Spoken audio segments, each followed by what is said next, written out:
y'all, it's Amanda and this is my Texas Zone 8 garden, and today we are going to be prepping a bunch of bare roots that are going to be full sun blooms.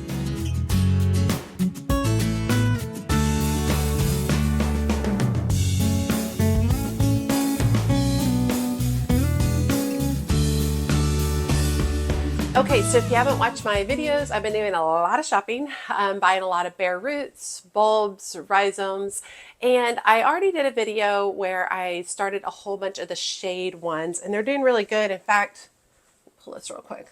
It's going to drip water. Bleeding hearts are all coming up. So are some of these stilby, but they're all looking really good and they're all getting going, which is exciting.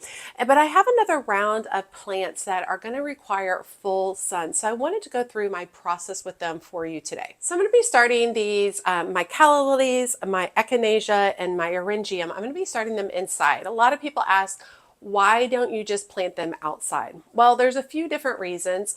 First of all, I'm not past my last frost of the season yet. So I could plant them out and then we could get a really heavy freeze and it could kill all of them before they have the opportunity to establish roots in the area. So that's one reason. The next reason is this kind of gives me a level of control. I don't want to go out and plant out my Calla Lilies or plant some of these bare root plants in hopes that they grow and then they don't grow and I have nothing there. So by starting them inside in nursery containers, that allows me to see if the plant is actually going to grow and produce, and then if it does, it allows me to go ahead and place it in my landscape where I want it.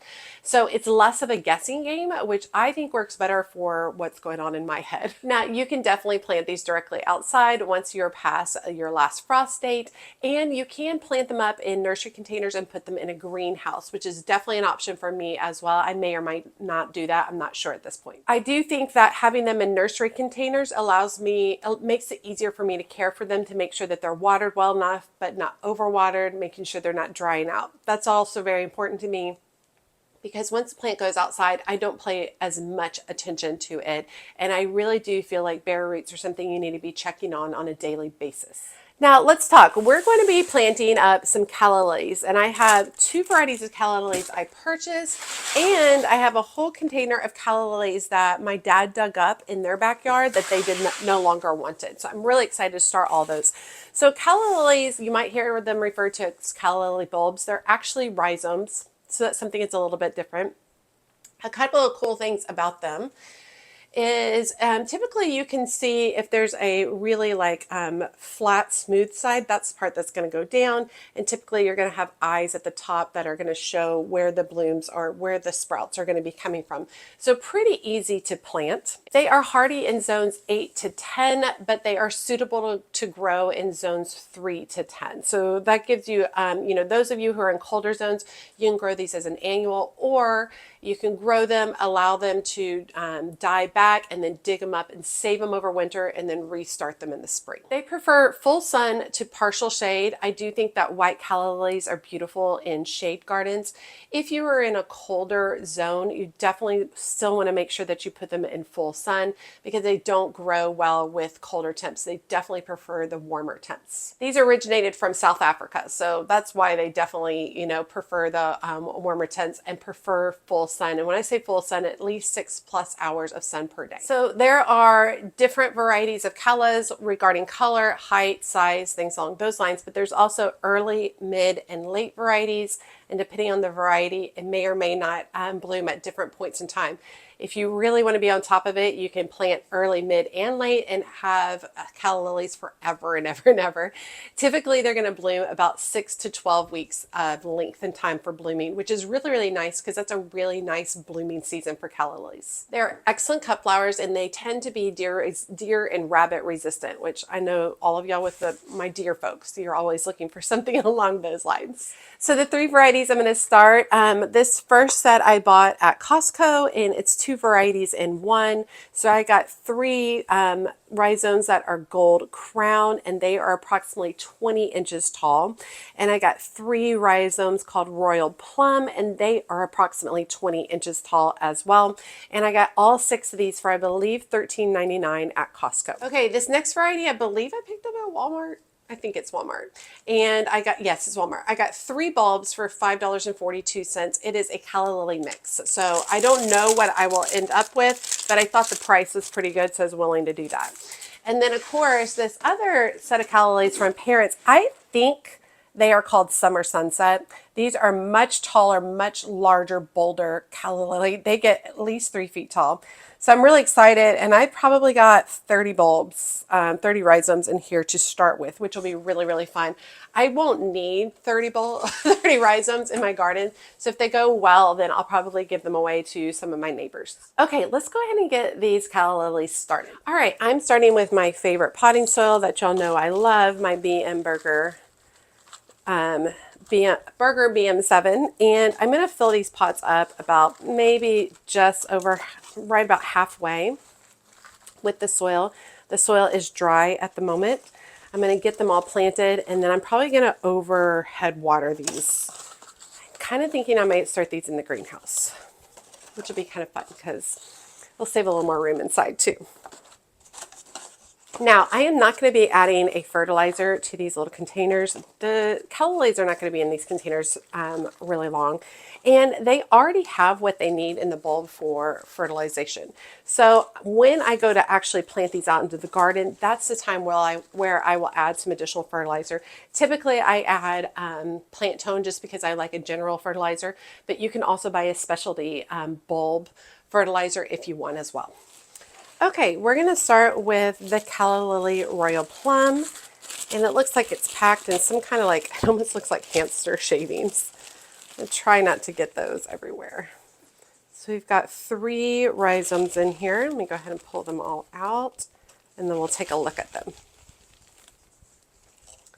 Okay, so looking at this rhizome right here, this smoother side, this is the bottom, and you can actually see some pointed areas in this particular area right here, and that is showing what part needs, this is the eye, this is the part that needs to go up. So I'm just going to nestle that down into my soil. Same thing with this one. See, this bottom side is smooth, and this top side even has some rounded areas, and you can see some beginning points. And then this one is the smoother side down low, and then over here you can see the beginning point right there. And then I'm going to go ahead and top these off with soil. I probably going to fill it up the top, so we're going to end up between 2 and 3 inches of soil across the top of these rhizomes. Do want to not compact it too much, but we do want to firm up the soil.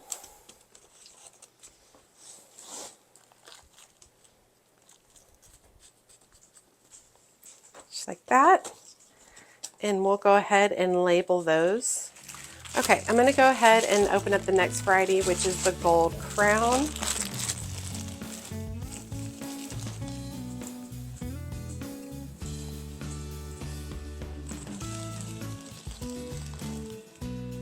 And then we can see smooth that side down here, and you can see some of the points starting to come up right there.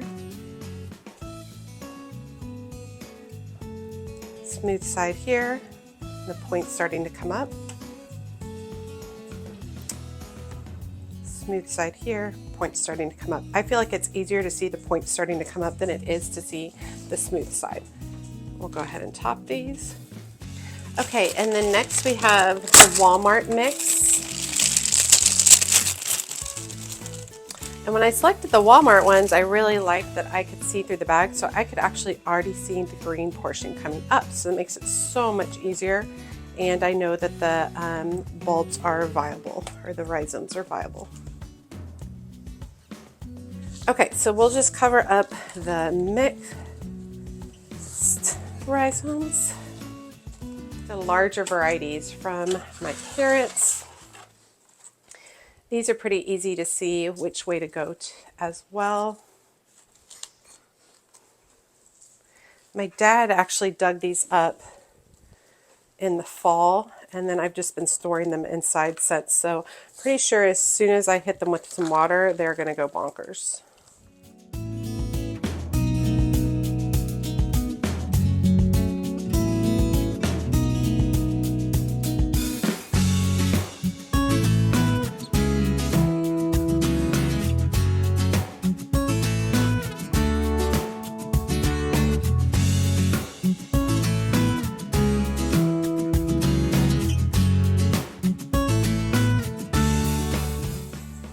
like this one is multiple, so I'm actually just going to break this apart.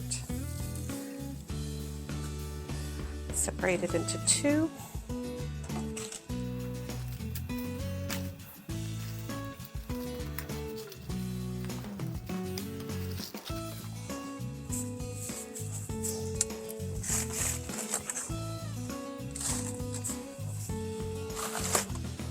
Okay, so I'm just watering these in from above.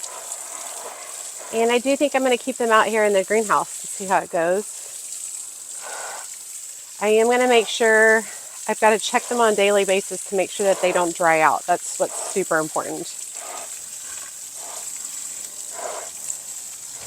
Okay, we are in good shape with the Calla Lilies. So we're going to go ahead and move on to Eryngium. Now, Eryngium has been somewhat of a struggle for me. I've tried to start it from seed multiple times and failed. I just haven't done very well. I've tried several different methods. Just hasn't gone very well. I eventually purchased a plant from Bluestone Perennials. I planted it, let's see, fall of 2022, and it bloomed for me last year in 2023, which was great, and also confirmed the fact that I love them. However, I don't want to buy a whole bunch of them from Bluestone Perennials because it's quite pricey. So I want to go ahead and start some of them from bare root. Now, the Eryngium I am growing is called Blue Sea Holly. It's also commonly called thistle. This is an ornamental perennial in zones 4 through 9. It blooms all summer. Very tall, excellent as a cut flower. Pollinators love it. It loves full sun and is drought tolerant once it is established. And when I say full sun, it needs 6+ hours of full on sun. I have mine on the west side of my house, so it gets brutal sun during the summer and it does great. Now, it does prefer drier, more moderately fertile soil, so it doesn't need like a ton of fertilization or water. Once it's established, we do want to get it going, so we are going to have more water in the beginning. Now, Eryngium grows a taproot, so it's going to grow one strong root straight down. Therefore, it doesn't do as well in transplanting. So when we are going to grow these Eryngium, we are going to start them in a much larger gallon container so that when the time comes to transplant them, I'm not disturbing the taproot. We don't want to start it in like a smaller container like this because the taproot will curl up and have issues. Okay, so we are going to actually soak our Eryngium for a little bit, not too long. We're going to soak it for maybe 30 minutes to an hour. I don't want to over soak it because I don't want to rot out the roots. It does have to have really good drainage where it's planted because the roots do rot pretty easily. Oh, and these are already growing like bonkers. Okay, and it's already got a pretty significant taproot.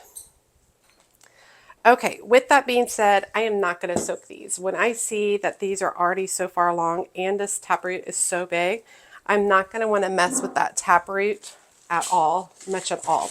So I'm going to go ahead and plant these up. I'm going to start by putting soil in here, and then I'm going to very gently work the taproot down to as far as I can. Actually, I think what I'm going to do is leave very little soil.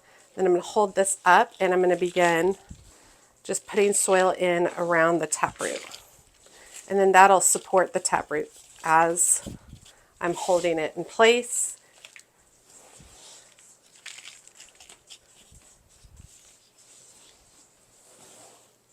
Yeah, definitely don't want to soak these once I see that they're already doing really well. They weren't all dried up or anything like that. I am planting the crown of the plant. That's where it kind of starts to flare out. I'm planting it about a couple of inches below, and I also have one little rotting area that I'm pulling off. And that's what we're going to go with on these. I think this will be a way better situation than trying to soak these. Just put a little bit of soil at the bottom. And then this is actually two separate roots. So this one, but then this one has a little bit going on here. So I actually ended up getting 3 plants. But since these are so small, actually, let me go ahead and I'll plant one. Maybe we'll get 3 plants. So once again, I'm just like nestling it down in there, and I'm holding it upright while I'm adding soil, and that allows the taproot to have that awesome length. And tap down and firm up the soil a little bit around the base of it.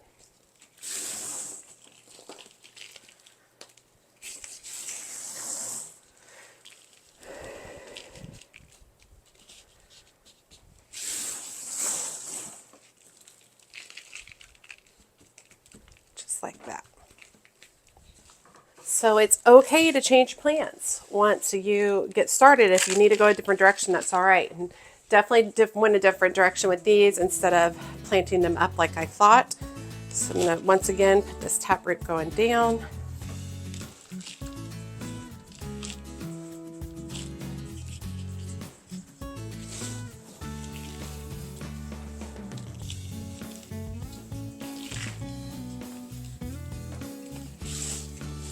Okay, that was fun and unexpected to be able to do that. We're really excited about those. All right, and then in a little bit, I'll take these outside to the greenhouse as well. Okay, and then the last plant that we're gonna be talking about today is echinacea, and we're gonna be doing the echinacea purple from Bare Root, and I purchased these, I believe, from Walmart as well. So it's 2 plants for $3.24. These are perennial for me. They are native to my area. They do really well. They are hardy in zones 3 to 9. They prefer full sun. Once established, these plants are very drought tolerant. They work great as cut flowers and are excellent with pollinators as well. They tend to bloom early summer into early fall, and then they kind of taper off at that point in time. The more you cut on them, the more blooms they will continue to produce. So that's something that's important. They do like normal to clay soil. Clay soil makes me excited because I have lots of clay soil, so I'm really excited about that. And then they are considered deer resistant, and they're very long blooming. They will bloom for weeks and weeks and weeks. Now, let's open these up before we decide if we are going to soak them or not.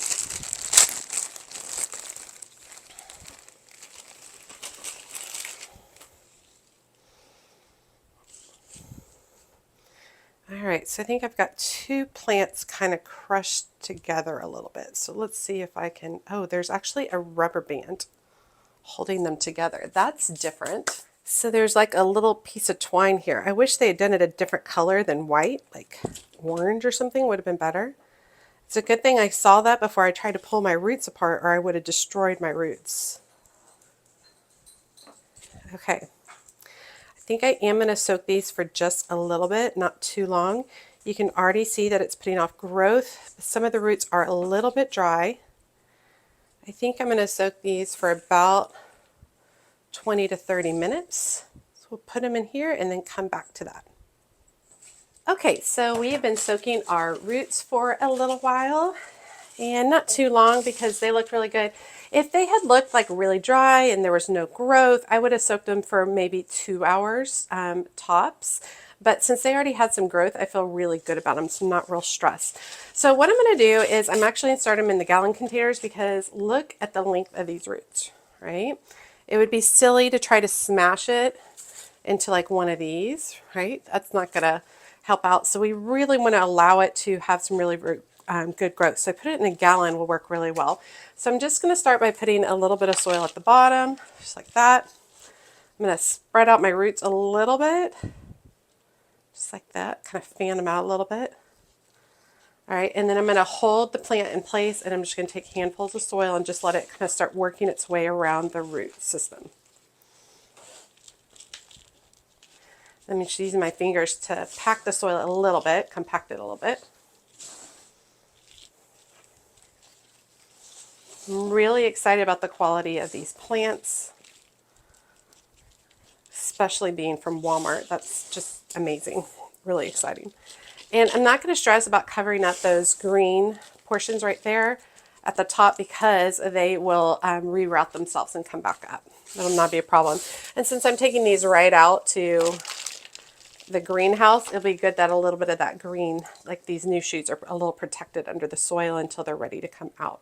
So once again, I'm just kind of dividing up my roots a little bit, spreading them out, holding the crown of the plant in place. I want the crown to be about an inch or 2 below the soil surface.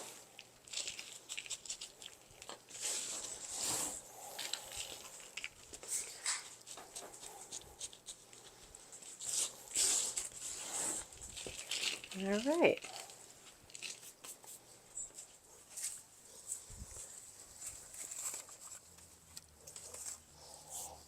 Okay, and I'm just going to top water these as well. Just go through the top here. This will help settle the water, or I mean the soil as well. I definitely don't want to I want to make sure these don't dry out either, so I'll definitely have to be checking them on a daily basis as well. I think I'll put them up here for right now. I think they'll eventually get moved down though.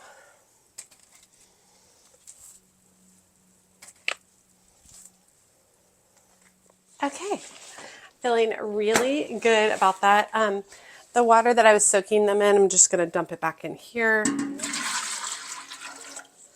to reuse. But yeah, in really good shape. That's a lot of calla lilies. I kind of think they're all going to do really well. So we'll see. If they do, that's going to be too many. I'll definitely have to pass them on. Really excited about the quality of the roots for the Eryngium and for the coneflower. Yeah, super happy about the quality of those roots. If it ends up working out for the Eryngium, I'm going to plant a bunch of the Eryngium because I love them so much. And it's a true blue flower. I mean, there's not a lot of those that exist. And it's a true blue flower that's going to bloom in the summer when everything else is dying and dead and beaten up. So that would be absolutely amazing. But I'll definitely keep you all updated on that. So drop me a comment below. Have you started coneflower, Eryngium, or calla lilies before? Let me know. Let me know if you have any growing tips, any particular varieties that you really love, or if you've struggled with them in the past. Hopefully this video will help you out and give you a good jump start on your next adventure starting them. All right, y'all, we have tons of great videos coming up. I have a whole video on elephant ears coming up, which are really good. I am starting some shrubs from bare root as well. That's coming up. We have a seedling update. We have a lot that needs to be potted up and moved out. It's just killing. Let me just give you a sneak peek. Hold on. Look at this coleus. I am freaking out. I'm so stinking excited. I've got a bunch of candy tuft over here that needs to be potted up. It's all doing really, really, really good. And the weather, the spring weather is here. It might be fake spring. I hope not. There's probably a chance we'll get at least one more freeze. I don't think it'll be a hard freeze. In that case, I'll just be bringing everything in, so it's totally fine.